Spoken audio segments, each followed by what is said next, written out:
The Charlotte Ledger Podcast is a member of the Queen City Podcast Network.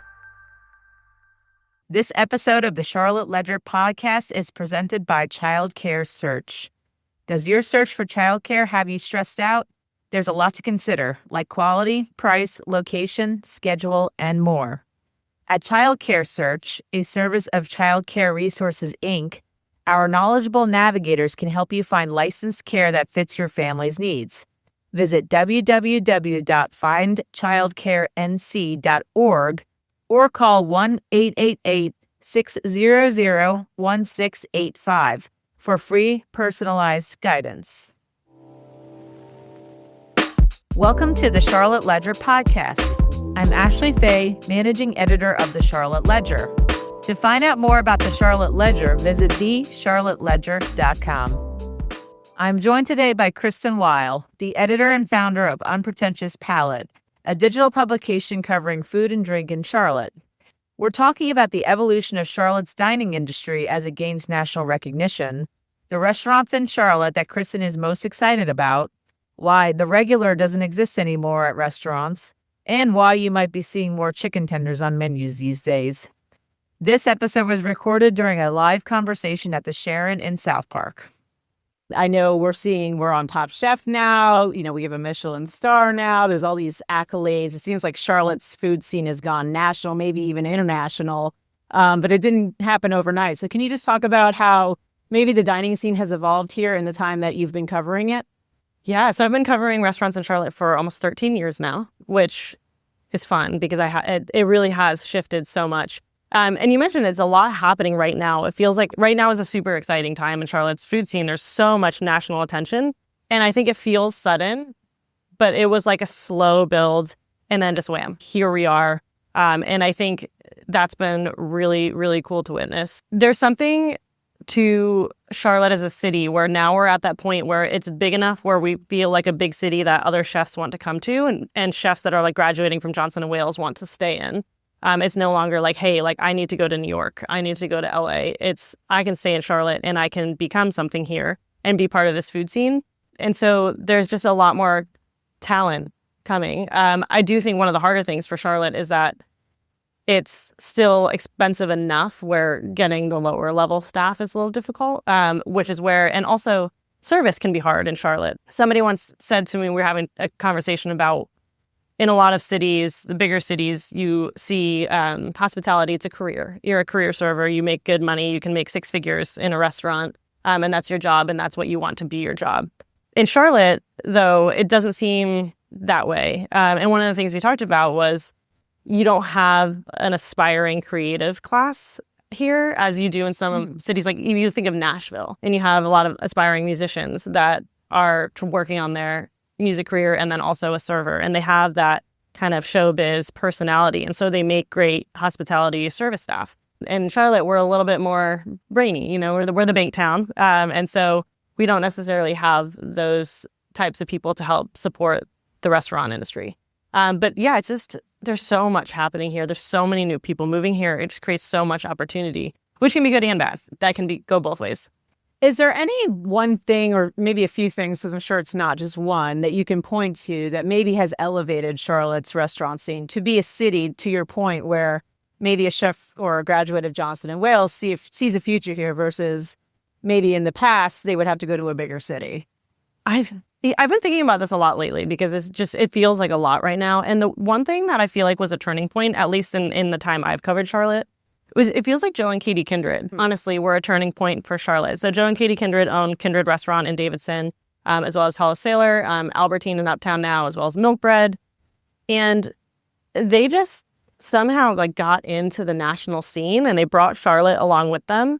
And somehow the two of them made it so that heads were turning our way. And I think that really, to me, was just the start of the shift.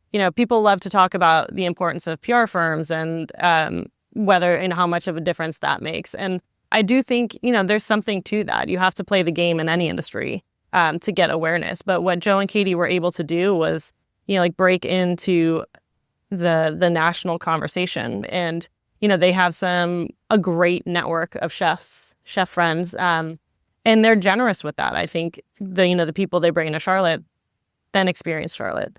And it's just a continuing, the word is spreading slowly. But to me, that it feels like a weird turning point. But to me, I think that's it. Kindred. Yeah. Do you feel like the Charlotte dining scene is super competitive, or do folks who have maybe risen to the occasion or have had a lot of success here, is there a sense of camaraderie? And I know that's kind of a broad question here, but you think of the dining scene in other cities as being very cutthroat, and just in general, food and dining just feels like a very cutthroat, competitive, tough industry. How would you maybe characterize the scene here? Does it feel like there's that sense of camaraderie, or would you say it is a little bit more competitive? I think there used to be more camaraderie, for sure. But I don't think it's the size of the city. I think after COVID, everyone was just so tired and so overworked that I don't think there's any time or energy to bring that back. So there's a local group, the Piedmont Culinary Guild, and it was a big uniting factor for a lot of chefs. They would come together, do fundraisers and cook dinners together, collaborative dinners all the time. And now it's tough because there's sometimes I joke that running a restaurant is essentially being a nonprofit. It's hard to fundraise for nonprofits when you're not making that much money. I think that's kind of cut back on things a bit, but I think the sense is there. The sense of community is there, and the camaraderie wants to happen. I also co-host the Charlotte Streets Festival in April. It's a food festival. We have almost 24 local restaurants come and have a tasting event. You walk through and you taste all the food. And one of my favorite moments is just right before the doors open and the chefs are just hanging out and they're all like hugging each other and, what are you doing? Let me try your food. And everybody's so happy to see one another that the love is there. It's just the capacity isn't there to make it happen. And you have so many national restaurants coming in. I think that's kind of one of the challenges we're seeing right now is the restaurant industry is not an easy one. It's getting harder. And one of the things that helps make restaurants more profitable is scale. And so these national concepts coming in, they have the advantage right off the bat. And then you think of the other thing, like just buying power. They're getting things for cheaper. They're not always supporting the same local farms that some of the local restaurants are. And then, they've got their branding is set by a super expensive firm in a super big city. And it's just a lot of levels where an independent operator can't quite compete. So I think that's kind of going to be the big thing that we're focusing on now. And Charlotte's layout really isn't all that conducive to small independent restaurants. People talk a lot about Uptown and why there are so few independent restaurants, but in Uptown. And it's like, well, who can afford to go in a banking tower? No one really. I mean, the Kindreds. Yeah. Thankfully, but it's very hard to take over that size of a space. And so, that's the one thing where I'm like, I get bothered when people are like, well, in New York, they have this. But the one thing I will say in New York they do have are like little tiny spaces where you can open a small restaurant for New York affordable, but the Charlotte equivalent would be affordable. And we just don't have those.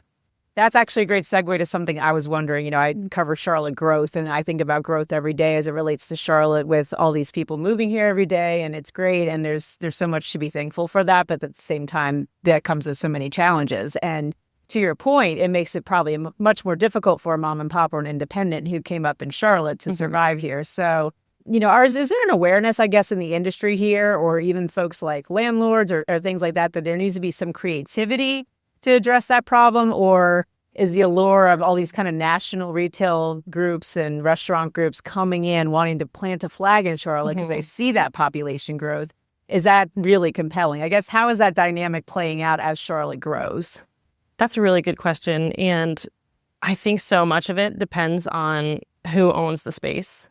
There are some developers who are very thoughtful in wanting to add to the neighborhood and are prioritize having small independent restaurants that will help shape their part of town. But you're taking a little bit more of a risk to do that, and you're probably going to have to support that restaurant a bit more. On the flip side, you could have a national concept come in that has everything locked down, is plug and play, ready to go. They're going to pay their rent. And so, yeah, it's just, I don't know that it's creativity so much as intention. And, that intention's probably going to mean you're not making as much money as you could. So who's going to make that choice? Yeah, it's true. And I think that's, true for even office tenants and other sectors certainly I cover. And it's one of certainly the growing pains of a city like Charlotte, I think, is dealing with that. You talked a little bit about COVID and how the industry has changed so much since COVID, and whether that's dining out habits, the labor market. What is one of the biggest things that you see in Charlotte that remains either a challenge or maybe something from the pandemic that has permanently altered how people dine out in Charlotte? Takeout, I think, has just probably been the biggest remaining symptom from changing in the restaurant scene. I mean, takeout has just become so big, which is good and bad, because for restaurants, it's an alternate revenue stream from dining in. But a takeout customer is not going to get any cocktails. You're not going to get a bottle of wine. And so you're not making as much money. Some places have limited kitchen capacity, so it's not like you can do unlimited takeout. So I think a lot of restaurant owners I've spoken to have said takeout has actually not been great for them because fewer people are dining out. And I mean, alcohol is where restaurants make most of their money.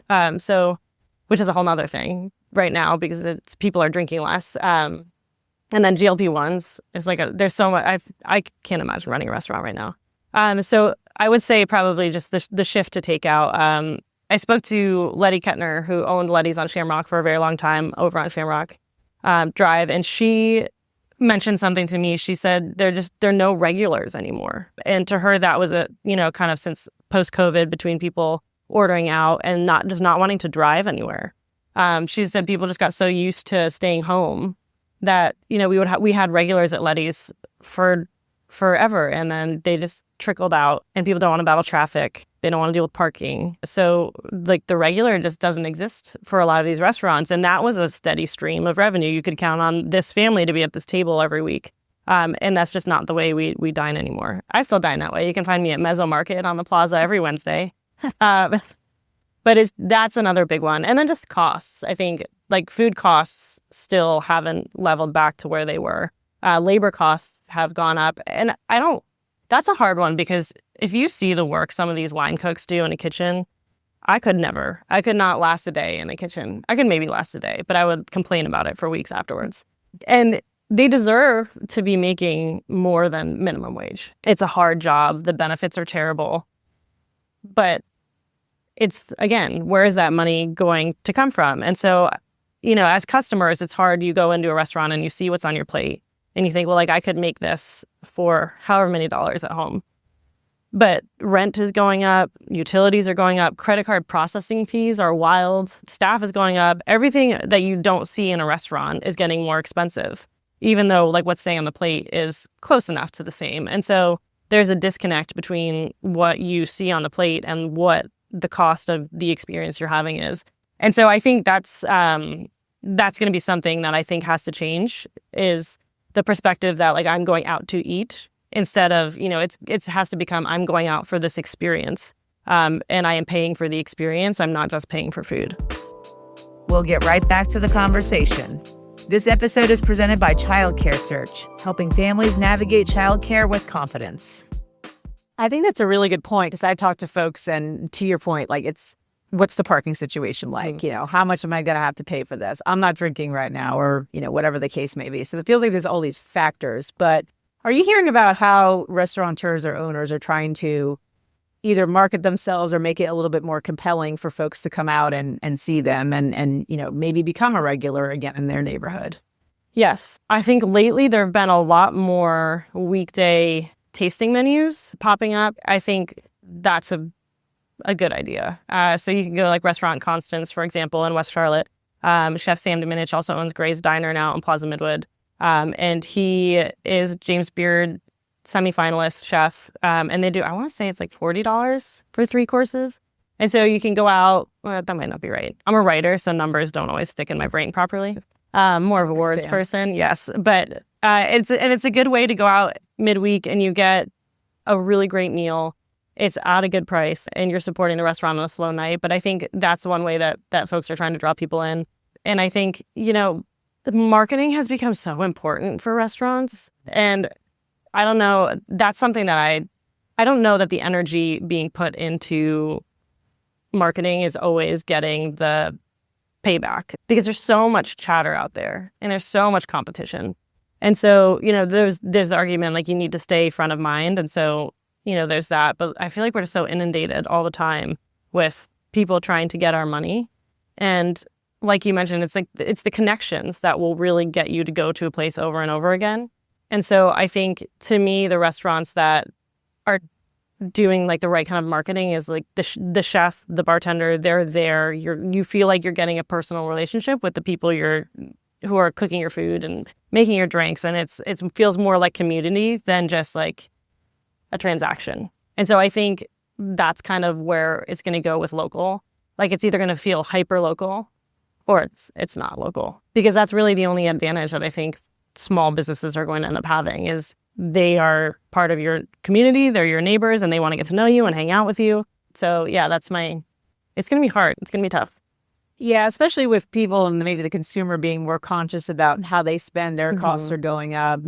How do you think Charlotte consumers, whether it's the folks in this room or elsewhere, can go out and maybe support these businesses in a way that makes sense for their wallet and for their spending, and also just being, like you said, really intentional about how they're supporting maybe restaurants they love to make sure that they stick around?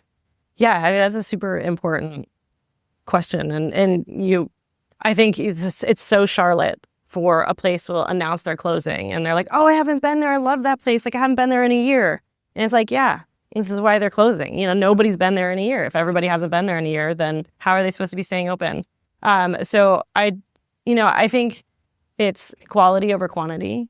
Find your places that you love, that you have a good experience at, that you feel connected to the people, and just go there, like one or two places in your rotation, unless you want to explore and try all the kinds of new things, which go for it. But I think just knowing that you're supporting a good business, like a solid people, your neighbors, is super important. And you can always, it doesn't have to be super fine dining. I think we're getting to a time where it's like fast casual is going to become more and more prominent because it cuts out a lot of the labor costs. And so, you see more fast casual opening. If you just find a place you love, like, spend your money, tell your friends, like, recommendations. I think Charlotte tends to chase the new, and I want to be the first person here. And I want to, be able to tell my friends, I went to this restaurant first and I got that reservation, but it's really, it's fleeting. And I think when you find a place that you love and people and you walk in, it feels like home.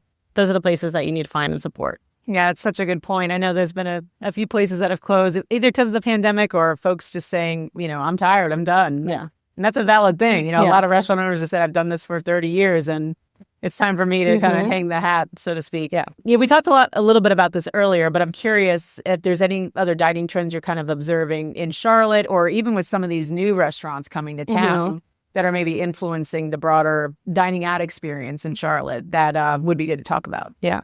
Yeah, so this is something that I'm learning is a trend. Anytime the economy starts to get a little questionable, people tend to not necessarily tighten their spending, but they spend in comfort areas. So, like, you'll see, this is something that I'm working on, which is funny because I never would have thought I'd say, like, I'm working on a story about chicken tenders. But because our generation grew up on chicken tenders, and that's just like what we know and love and we're comfortable with, chicken tenders are on menus everywhere for adults. And they come with fancy dipping sauces, and they're affordable. You know what you're going to get. They're going to be delicious. And it's like all the things, it's salt, fat, just fantastic. So I think that is an interesting human habit that you see happening cyclically when the economy goes down. And I think, like, we saw that last time. It was like, the modern Italian kind of was a trend. Everybody was, and I feel like pasta, again, is kind of coming back. And I think, I was speaking to Chris Coleman about this, who's the chef and partner at Goodyear House, and several other restaurants. And he was saying some of these trends are consumer driven. Like, chicken tenders is, millennials feeling like, I'm not going to order anything I don't know. I'm just going to have my chicken tenders. And then the pasta side, where there's a good profit margin on pasta. So it's cheaper to make, and people love it. So it's an easy restaurant sell. And that one is more chef owner driven. So I think, it's just an interesting, like, in times of uncertainty, we always want what feels good, and that isn't always the most crazy dining experience. Now we just want to be made happy with our chicken tenders. That's funny. I'm going to be paying attention to that now. I'm going to be looking for the chicken tenders send pictures on different restaurant menus in Charlotte. And it kind of to a similar point, there's this, everything goes viral now, right? And like, if you're not doing something that's part of a trend or part of social media or part of the broader discourse, like, are you missing out? Do you find that there's that mentality with dining in Charlotte and restaurants and what folks are offering on the menu, or are folks kind of avoiding that, I guess, proclivity maybe to chase the latest viral trends in food? Do you mean like on the restaurant side or the diner side? I think either. Okay. Yeah. I think so consumers, yes. There's definitely a consumer population that wants to be part of the buzz. I think the impact of those diners, though, is fleeting. Like they'll see something, they'll visit your restaurant once, and they're not going to come back. They're going to be chasing the next thing. And so if you can continue doing that as a restaurant and continue like forcing things to go viral on TikTok, then great. You're fine because you're getting different people, but you're getting the people. I think for the average restaurant, it's more like you need to bring in customers, you need to impress them and bring them back over and over again. And it just needs to be organic. And that's the longer term loyal customer. I have a lot of conversations about like our audience tends to skew older. It's a paid publication. So if you're reading it, you're very passionate about restaurants and food. And it's funny, I'll talk to a couple chefs here and there and just be like, so like tell when our readers come in, like what is your experience? And I was like, oh man, your people are great. They tip great. They're so kind. Like they come back. And I love hearing that because I feel like it's people who want to be part of this food community. It's not just, I want to show off what I ate every day. It's I want to experience what's great and support what's worth supporting versus the kind of like, I'm here for some pictures. And then, yeah, I think the restaurants I love aren't the restaurants that like want you to put all the food on the table and like take 18 photos and like it gets cold and then, you're sharing it on social. I don't know how anyone eats that way. Like your food's going to be cold. I don't know. One thing I will say about our publication is like the photos aren't always great because we're like just ready to eat. I feel like that's how you know we're true food writers. We're like, can't wait. Yeah, if they're a little blurry, maybe that's a good thing. It's just like 3 bites you're missing. excited to try it out. And I guess we'll get to some of the fun stuff. So, yeah, I know you're a journalist and you have a degree of, impartiality, I guess, but would love to hear if you have any great recommendations for the folks in the room, maybe especially in the South Park area or South Charlotte more broadly. Yeah. I know there's a lot going on in this area. I feel like there's a new restaurant opening up, whether it's at Apex or some other places in the area. So would love to get the scoop from you on what folks should maybe check out.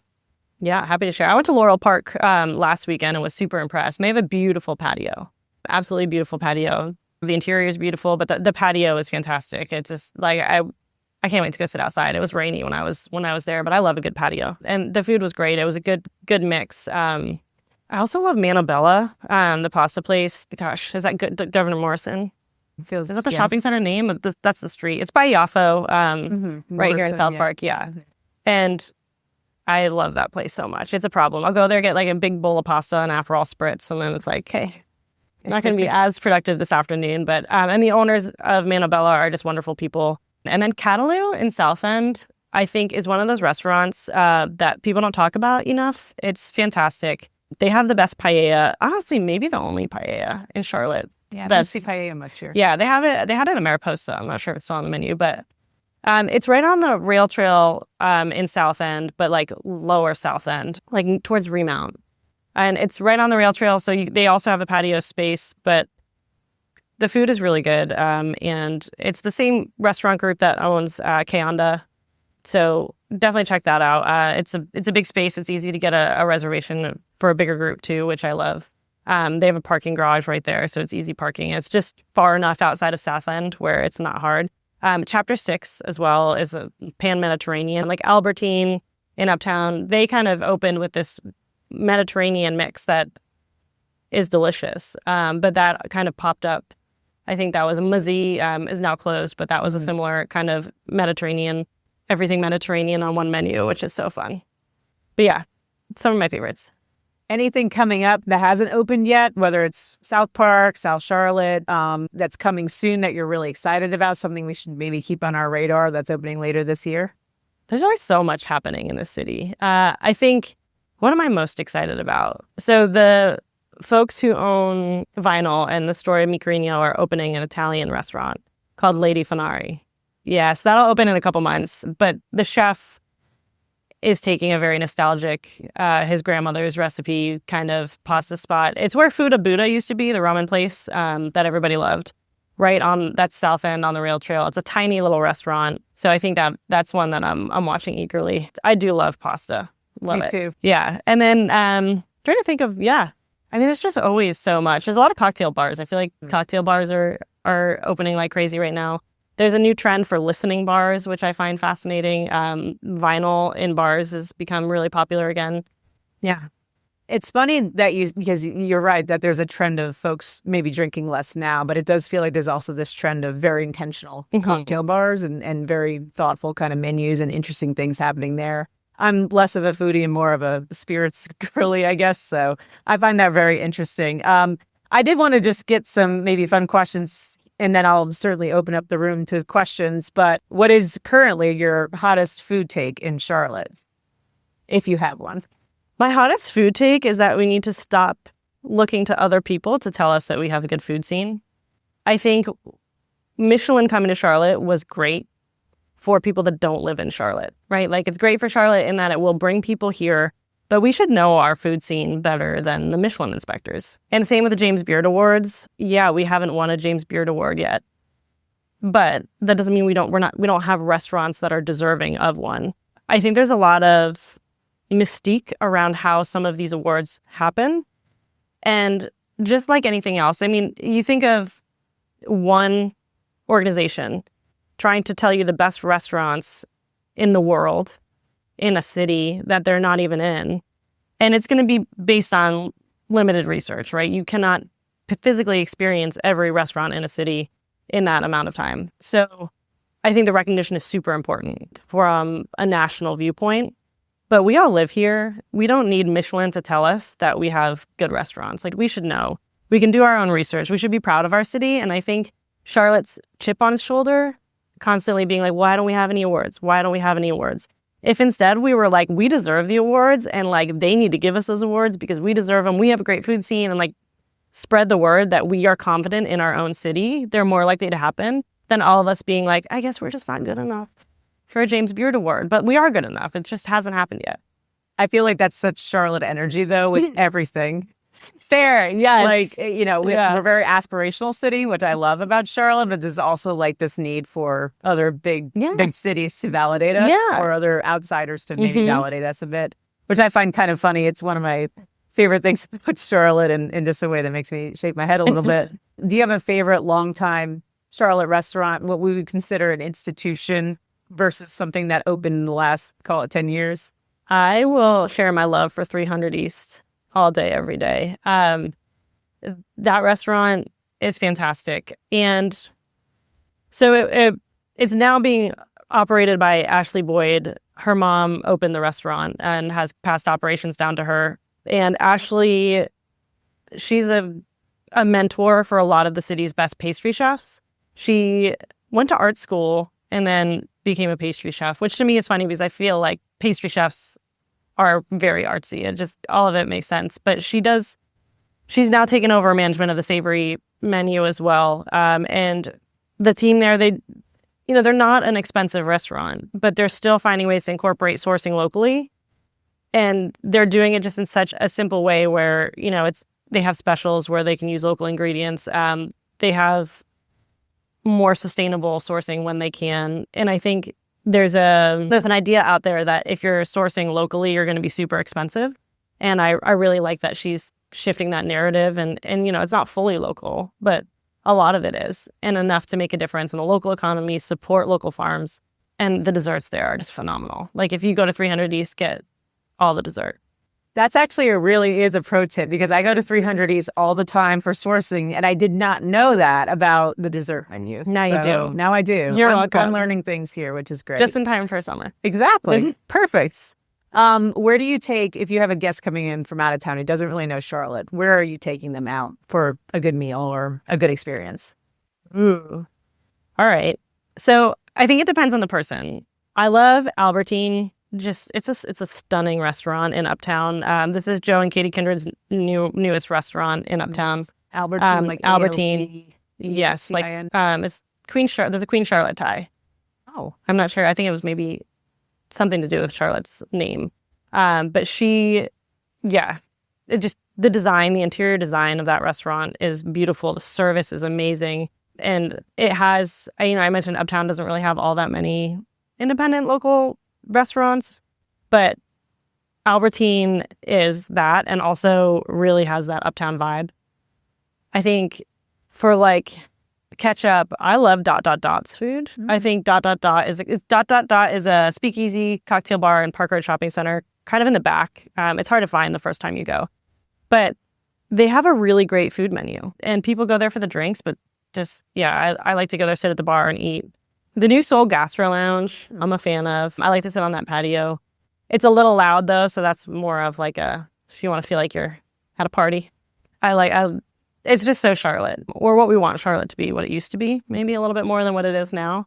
Yeah, those are probably my go-tos. But I live in Plaza Midwood, so I'm always everywhere. Gray's Diner, though, I've been going there a lot. So this is in just past Plaza Midwood, and it's an old diner that used to be Maddie's Diner. It was at the Music Factory for a while.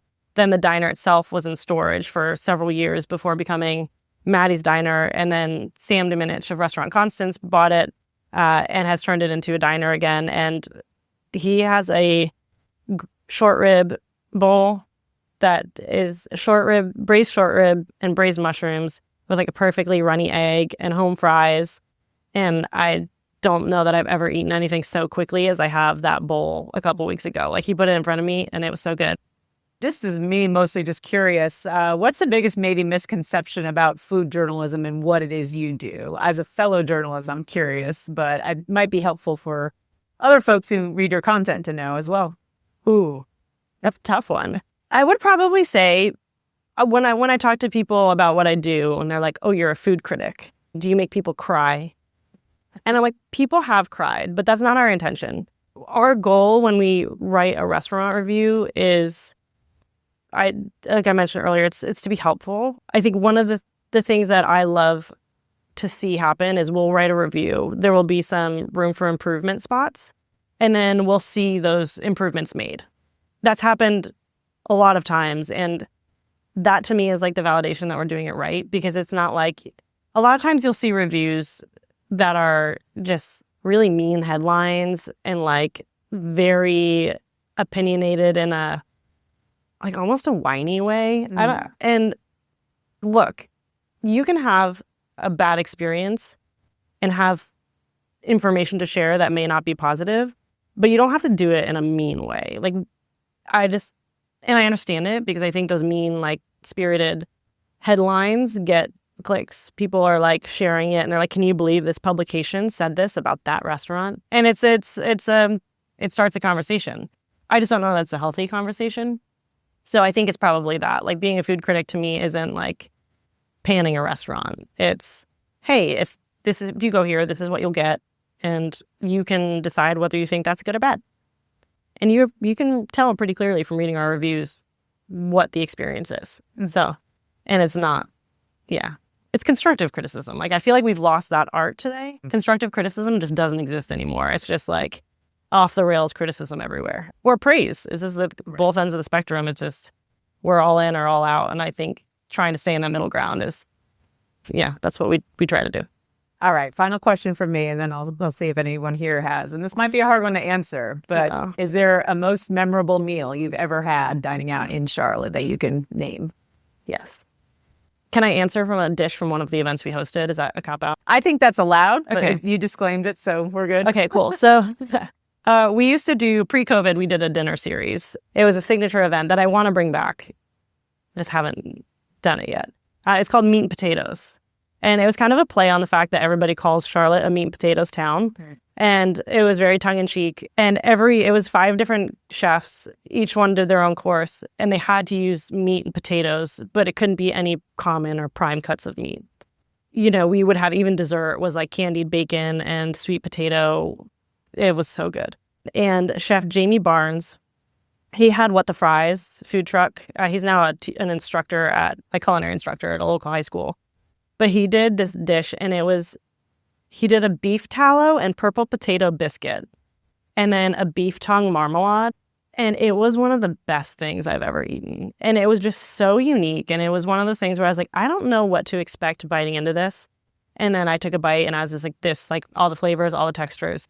It was so good. And then, I mean, honestly, this is super basic, but I'm going to say it anyway. I love Prime Fish Cellar. So there's omakase by Prime Fish in Cotswold. And then their super high dollar omakase Japanese tasting menu is like 16 courses. And then they have sake and wine bar, sushi spot kind of next to it. So it's more affordable, still amazing sushi. And they have this black truffle salmon that is just like perfectly cut, perfectly fatty salmon with freshly shaved black truffle, and they torch it a little bit on the top. And I could eat that over and over and over again. I DoorDash it sometimes when I'm like having a sad night, you know, it's like, it's my happy food. Yeah, I'm like, this is a terrible financial choice, but it makes me happy. Listen, we've all been there. Yeah. Well, thank you so much, Kristen. That's it for today. Thanks for listening. For more information about the Charlotte Ledger, visit thecharlotteledger.com. This episode was produced by Lindsay Banks. This episode of the Charlotte Ledger podcast is presented by Child Care Search, providing families with personalized guidance and free referrals for quality child care programs. QueenCityPodcastNetwork.com.